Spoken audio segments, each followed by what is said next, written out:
I'm John Roemer. I teach at Yale University. I'm an economist, but I'm in the political science department, and I work on issues that are at the intersection of economics, political science, and political philosophy. My role is to write about distributive justice and equality of opportunity, which are areas that I've studied for many years. And I've been a socialist for at least 40 years, and but my conception of socialism has changed a lot over that period as a result of political activity, academic work, and what's been happening in the world.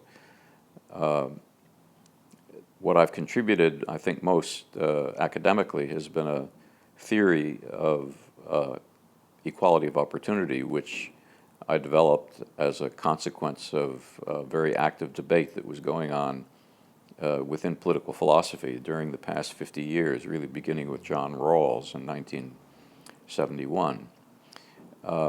My contribution was to take the philosophical ideas and use them to develop an algorithm, you could call it an algorithm, that allowed a particular society to compute exactly what policies would be best with respect to equalizing opportunities for their populations to achieve a given objective. The objective could be income, or it could be health, or something else. In terms of, what was the question, social change? Yeah. This theory of equality of opportunity is a way of measuring how well a society is doing with respect to a certain conception of justice, namely that we should equalize opportunities, and it makes that a very specific. That goal. Social change is a distinct issue. How will societies change? And I think we've just been through a tumultuous 20th century with big experiments in socialism and communism, which most people think in the end failed. At least the Soviet experiment failed. And the question is, how will society continue, or will it continue to move towards a more socialist or more cooperative society? So I have some ideas about that, but nothing that I would say is a prediction. Well, I think inequality under capitalism in virtually all the capitalist countries is the big problem, and it's been recently focused upon and made very dramatic, I think, by the wonderful book that was written by Thomas Piketty called Capital in the 21st Century. So Piketty really does an economic history of capitalism over the last few hundred years, and shows how many capitalist countries, the United States in particular, are moving back towards the kind of inequality which characterized the late 19th and early 20th centuries. The basic story was that capital and wealth became very, very concentrated in the late 19th century and the early 20th century. And then the various catastrophes that occurred during the 20th century, namely the Great Depression and the two world wars, reduced tremendously, wiped out a lot of capital, not only through physical damage through war, but because stock prices fell. So that the very wealthy, who are the ones who own most of the wealth, had greatly reduced power in 1950, let's say, compared to what they'd had in 1914. And that power and their wealth has been rebuilding since then. And in the United States, the very wealthy now control about the same fraction of wealth as they did in 1914. Now, with wealth comes political power. We talk about having democracy in the United States and in Western Europe, but the fact of the matter is that we have formal democracy, but I really call it the first stage of democracy. We still have a situation, especially in the United States, where the very wealthy have tremendous influence on state policies and on politics, and that's not a true democracy, obviously. A true democracy is where everyone has an influence. on state policies. Europe is in a somewhat better situation because they've had a much stronger history of labor parties and socialist parties, which have won a large welfare state in most countries, especially in the Nordic countries. So I think the Nordic countries and Northern Europe more generally really are the most advanced countries in the world with respect to distributive justice and social change. And one of the questions is whether in the other countries, such as the United States and Great Britain, that kind of, and of course in the developing world, whether that kind of equality and those kinds of welfare states can be built up in the present period, or whether it will require some other great catastrophe or conflagration, like another world war or another Great Depression, to move people to demand the kind of social insurance which came out of the last war. The welfare states really had their big period of growth in the 1950s after the Second World War. My view is that if we can put forth a coherent and extensive blueprint for the desirability of having more equal societies and more cooperative societies, that could have a tremendous impact on changing people's ideas and giving people hope. I think one of the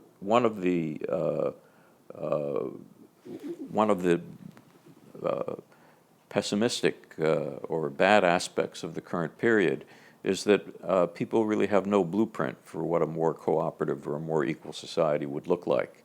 Most people interpret what happened in the 20th century with the failure of the Soviet system and the Eastern European economies, and now I would say the fact that the Chinese economy is also becoming extremely unequal and moving very rapidly towards capitalism, if it's not already there, that people don't have a blueprint for what a more cooperative society could look like. And many people are very pessimistic that, as they say, you can't change human nature. I don't believe that human nature is necessarily the kind of greedy nature which is put forth in many courses on economics. I think that human nature is really actually has a lot of cooperative elements to it, and human society has made the great leaps that it has made in the last 100,000 years, especially the last 10,000 since the advent of agriculture, by people cooperating with each other. And we're really quite distinct as a species from other great ape species. There are 5 species of great ape. We're the only ones who have really developed cooperation to an amazing degree. So my thought is that if the IPSP can present a blueprint, so to speak, for the possibility of developing more cooperative societies and more equal societies, that would be a great contribution. I think economics has a huge influence on society. I think the ideas of Adam Smith, which have been passed down as the invisible hand and have in the 19th and 20th centuries been formalized with a beautiful mathematical apparatus, have tremendous influence on the way people think about how to organize an economy. We have extremely complex economies, and these economies are really wonderful things. They don't do a perfect job. In particular, they generate a lot of inequality under capitalism, but they do a lot of things much better than, let's say, feudal society did or slave society did. So capitalism itself is a system whose economics we now understand fairly well through economic theory, which has really developed human capacities a great deal. But we have to move on. There are many unused human capacities, much unused human capacity, and we can use economic theory along with other theory to help us understand what the possibilities are. I mean, let's give another example. I said Adam Smith. Karl Marx was kind of the antipode to Adam Smith. He wrote in the 19th century, and he put forth an economic theory, as well as a philosophical theory, as well as an historical theory, for the possibility of socialism. In fact, his economics was really focused not on socialism, but on explaining why capitalism was an exploitative system. And I think that was also a great contribution. What's my view on capitalism and socialism? I think one way to begin answering that question is to ask what I think were the errors in the 20th century experiments with socialism. I think there were two major errors. The first was not insisting on political democracy. The Lenin and Mao and the great revolutionaries of the 20th century didn't think very much of democracy. They thought that the Communist Party could control and design society to work much better than a democracy would. In particular, they were afraid that were they to allow democracy, that capitalism would return. So I think that was one huge error. I think a second error was their fear of markets, not using markets to organize the economy. Now, markets do many good things and they do some bad things, but I don't think you can survive. I don't think you can organize a very complex, large, modern economy with millions of people without using markets. Markets allocate resources in a decentralized way, which is really it's a very important institution which goes back probably 10,000 years in human society, if not longer. So we can't throw out markets, and I think the inefficiencies which developed in the Soviet system and in the Chinese system before 1979, when they did introduce markets, were something that could have been changed, which could have been avoided had they had markets. Now, the problem with using markets is that they introduce differential income and differential wealth. Some people get rich because they have clever ideas and they manage to capitalize on them. They also may get rich through robbery and extortion, but that occurs also under other kinds of systems without markets. The problem is to design a market system which can also be relatively egalitarian. And I don't think that we have the complete answer how to do that. I wrote a book in 1994 called A Future for Socialism, in which I attempted to put forth a blueprint for market socialism, using markets, but ending up with an egalitarian society. But I think I made one very important mistake in that book. I took the view in that book that we could have rules which would prevent markets from being used by people to develop huge concentrations of income and wealth, even if people didn't change their ethos, their preferences very much.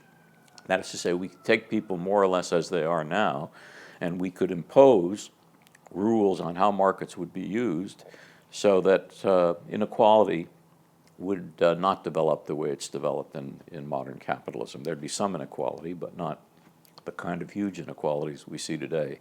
I now think I was wrong, that clever, greedy people can always find ways of beating the system and using a market economy to become wealthy. Does that mean we shouldn't use markets? No. It means that we have to put as the primary focus developing a social ethos, a cooperative ethos, so that people will not take advantage of the situation for their own personal gain. How to do this? I think that's the big open question. It's a psychological question and a sociological question, how to develop that social ethos. I think one thing that's very important is that the leadership should not enrich themselves.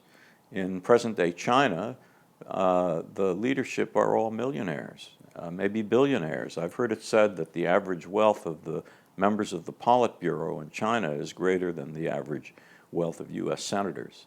So if you have the leadership of a country enriching themselves, and especially their children who drive around in fancy sports cars and so on, well, you've read all the stories, if you have a leadership which can't set an example for how people should live, you're not going to be able to preserve a kind of a cooperative ethos. My view is that human beings have a tremendous capacity for cooperation, and that comes out in many, many ways. We live in huge cities with millions of people in them with essentially no violence. I mean, the level of violence in large cities is trivial compared to the number of human interactions would take place. I just heard somebody say on the radio this morning, many people during their lives don't encounter one episode of violence. They don't get in a fight with a single person in their whole lives. That would be absolutely unheard of in a community of gorillas or a community of chimpanzees. So we have a tremendous capacity for cooperation. We've succeeded in designing tax systems which take 30, 40, 50% of the gross national product of a country and allocate it through the state to various purposes, public goods, redistribution, and so on and so forth. So we have a huge capacity for cooperation. We've actually built states with hundreds of millions of people in them, in which people live side by side in a nonviolent way over tremendously long periods of time. So cooperation is something which humans have a capacity for. Michael Tomasello, who is an, I think he calls himself evolutionary psychologist or something like that, who does wonderful work in Germany in showing the nature of cooperation that exists in human infants, which doesn't exist in the other great apes, in the bonobos or the chimpanzees or the gorillas. So I take Tomasello's work as showing that the real uniqueness in human beings is not that they compete with each other. The other great apes also compete with each other. They fight over resources and over women and so on, but females, I should say. But what's unique in Homo sapiens is that we also have this ability to cooperate. So I think that the social ethos can be developed. I don't know all the tricks for doing it. I know in the Paris Commune in 1871, which was a utopian, or maybe it was a socialist experiment, and where the workers took over the city of Paris, the rule was that the political leadership should not be paid more than the average worker. I think that kind of rule is a good rule. So I think that it would be possible, and we see also that social ethos develops when people are under, when they have to unite to oppose a common enemy, such as during World War II. In England, there was a tremendous social ethos. There was this idea, I'm doing my bit. What's your bit? You do something a little extra that you don't have to do, but you're doing it for the war, to fight fascism. So the cooperative ethos, I think my current view about socialism is that the only way markets can be controlled is through, that is to say, not be used to create tremendous concentrations of wealth, is if people have the right social ethos. Where in the world do we see this most? I think in Scandinavia, especially after the Second World War, that a real social ethos did develop in those countries, and that still exists to some extent, quite a large extent today. One of the big questions is it possible to develop that kind of social ethos in a large heterogeneous country like the United States? I've put forth the proposal that we not measure economic development by GDP per capita, which is the most popular way of measuring it, but by the degree to which the country has equalized opportunities for income. What does that mean? It means that the chances that people have for acquiring income are due mostly to their own voluntary efforts and not to circumstances which are beyond their control. So let me give an example of this. If you take one aspect of a family that a person is raised in, which is clearly beyond his or her control, is the level of education of the parents. If you put people into three bins, one bin has all those children whose parents did not graduate from high school. The second bin has all those children whose parents just graduated from high school. but had no further education. And the third bin has everybody, all children whose parents had at least some college. And then you look at the income distribution of those children when they become adults. You get 3 different income distributions. In almost every country in the world, it's the case, as you would guess, that the income distribution of people in the third bin, the ones who have parents who had some tertiary education, is much better than the income distribution of the other 2. And the poorer or the less developed a country is, the worse the inequality is among those 3 income distributions. My view is that economic development should be measured as the degree to which those 3 income distributions have become equal, become closest to the same distribution. So in Denmark, for instance, those 3 distributions are very, very close together. So it doesn't make much of a difference in terms of your chances for future income, what kind of education your parents had. It makes some difference, but much less than it makes in the United States or in England or in Italy or in France. Now, why do I say that we should measure economic development this way? Because I think economic development has to be a concept that is corollary to a conception of human welfare. And I don't think human welfare is perfectly measured by the average income of people. I think human welfare really should come from a theory of social justice. And the theory of social justice that I think is the best one at present is that we should equalize opportunities for people. That is to say, we should make it the case that the chances you have in life are not a function of circumstances that were beyond your control. Primary among circumstances that are beyond your control is the kind of family that you were raised in, the resources that that family had, the education that the family had, the wealth and the income that the family had, and so on. So I view a good society as one which compensates people for the disadvantages they have in their family resources and even in their biological resources, so that, if some people grow up with fewer talents and less intelligence than other people, I think it's a social duty that we try to really put more resources into those people so that they can have decent lives. I would say my preferred theory of justice at this point is that the first goal is to equalize opportunities for people, which means, as I've said, to have an educational system and social policies which compensate people who are born with fewer resources, either through their genetics or through their families that they're born into, so that they have the same chances as other people of leading decent lives. And one first approximation for leading a decent life is facing the same possible distribution of income. However, that's not sufficient because notice I said that there'll be distributions of income, and that's because people make different choices. And even if opportunities are equalized, some people will decide to go into professions which earn more money, and other people professions which earn less money, especially if one has a market system, which is, as I've noted, I think is absolutely necessary in a complex economy.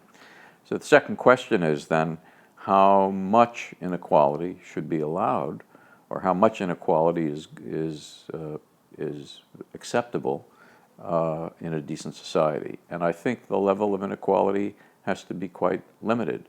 I think that if we develop huge inequalities, there's no way that people can be equal.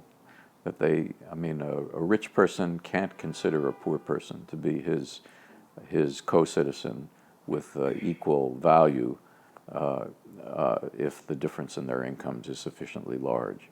So I think societies have to also limit the extent of income inequality. And I think, as I say, the best examples we have of that today are the Scandinavian societies, which have limited income inequality much more than, let's say, the United States and Britain. How much this limitation on income inequality should be, I'm not positive. My thought at the beginning of the crisis, of the financial crisis, was that the crisis would induce people to demand more social insurance.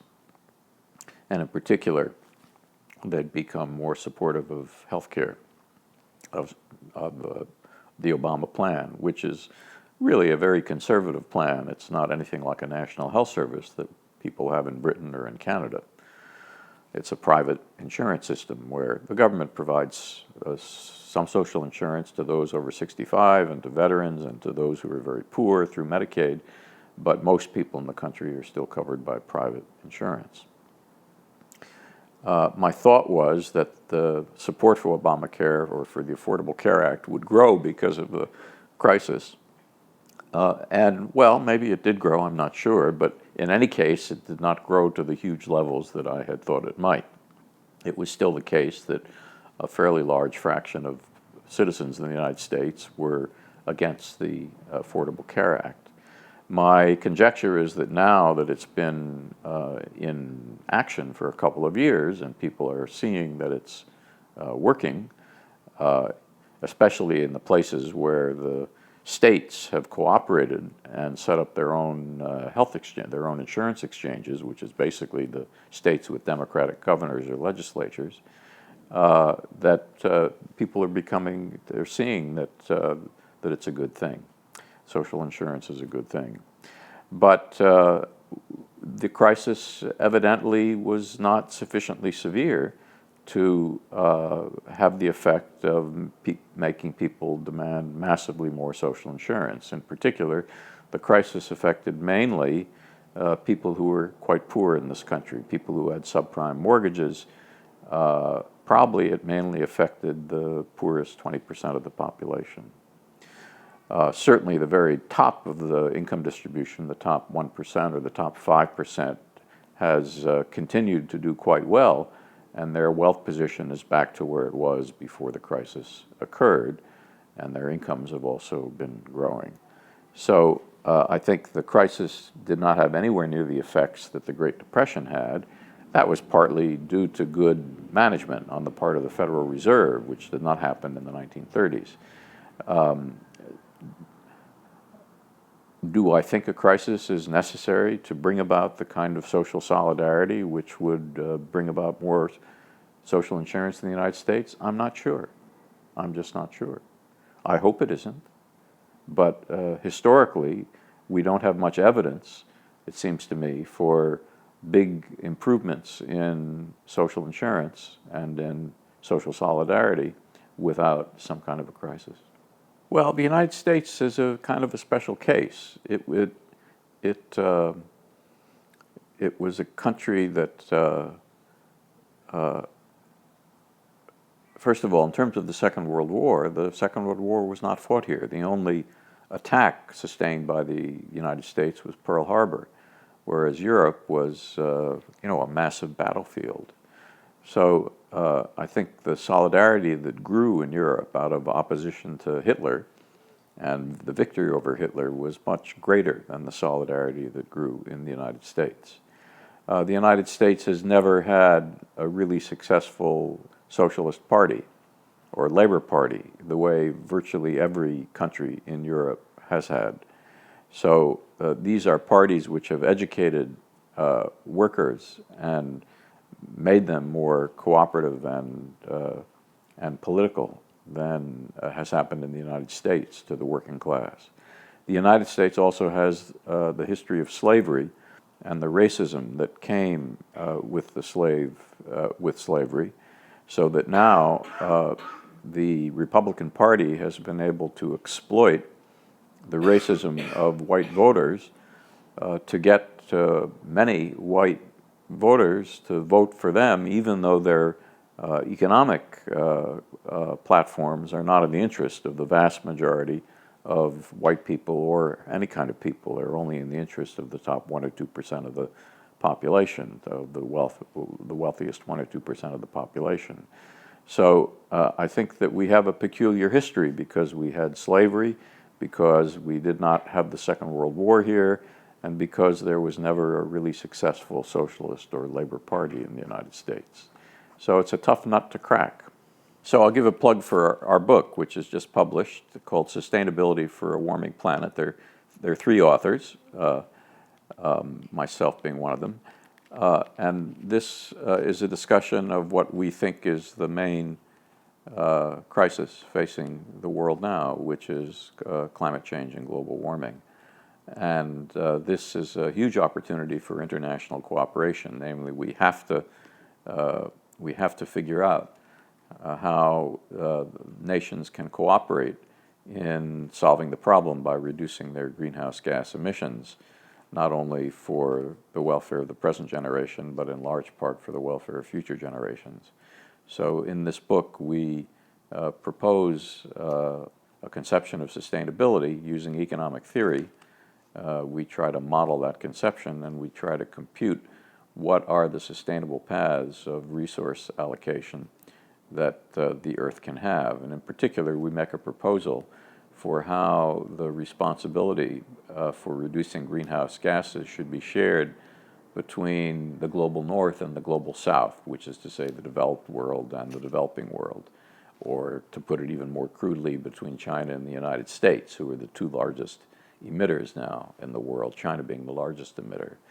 So we believe that there is a cooperative solution to this problem, and it entails in designing reductions in greenhouse gas emissions so that the speed at which developing countries like China and India catch up to the United States does not slow down. That is to say, the ideal solution to the problem is to allocate the global carbon budget that we have left that we can emit without destroying the biosphere.